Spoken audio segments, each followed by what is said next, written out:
Aujourd'hui, on va travailler un peu les automatismes. Donc pour ça, on va reprendre le problème que je vous avais soumis en vidéo la fois dernière. Donc on sait qu'un prix subit une augmentation de 20%, puis une diminution de 20%.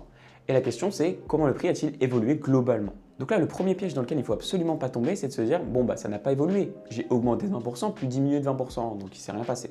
Ça, il ne faut vraiment pas tomber dans ce piège-là, c'est le piège classique. Donc on va voir un peu comment on peut modéliser ça par un schéma. Donc pour ça, je vais noter déjà ma valeur initiale, je vais l'appeler V1, auquel je fais subir une première augmentation pour obtenir V2. Et quand on fait subir une augmentation ou une diminution, on multiplie par un coefficient multiplicateur. Ici, je vais l'appeler CM1. Donc mon premier coefficient multiplicateur, CM1, il est égal à quoi? Il faut traduire une augmentation de 20%. Une augmentation de 20%, on sait que ça va être de la forme 1 plus 20 sur 100, qui est égal à 1,2. Et ensuite, je sais que je fais subir une diminution, donc une autre évolution. Donc je multiplie par un nouveau coefficient multiplicateur que j'appelle CM2 pour obtenir V3. Et je sais que CM2 est égal à une diminution de 20%, donc 1 moins 20 sur 100, qui est égal à 0,8. Ok, donc si on récapitule un peu, finalement, pour passer de V1 à V2, j'ai multiplié par CM1, puis j'ai multiplié par CM2 pour obtenir V3.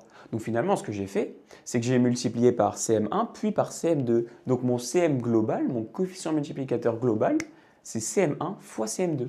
Donc je peux le noter ici, mon CM global, c'est égal à CM1 fois CM2. Ok, du coup je peux remplacer. Qu'est-ce que ça va me donner? J'avais obtenu 1,2 fois 0,8. Et si je calcule ça, j'obtiens 0,96. Ah, c'est intéressant. J'obtiens pas 1. Donc déjà, on démontre que le prix change.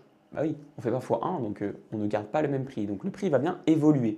Maintenant, il faut se poser la question, comment il évolue ce prix? Si je regarde mon coefficient multiplicateur, déjà il est plus petit que 1. Donc je sais déjà que je vais avoir une diminution. Pour obtenir le résultat, en fait, il suffit de faire 0,96 moins 1. Et si je fais 0,96 moins 1, j'obtiens moins 0,04. Donc j'ai une diminution de 0,04 qui représente 4%. Donc vous voyez, l'augmentation ou la diminution globale ne dépend pas du prix initial, donc il n'y a pas de cette dépendance-là. Donc voilà pour les automatismes, ça c'est vraiment à savoir par cœur, que tu sois en troisième ou que tu sois en terminale, vraiment c'est à savoir par cœur. Donc n'hésite pas à me dire si tu as des questions en commentaire.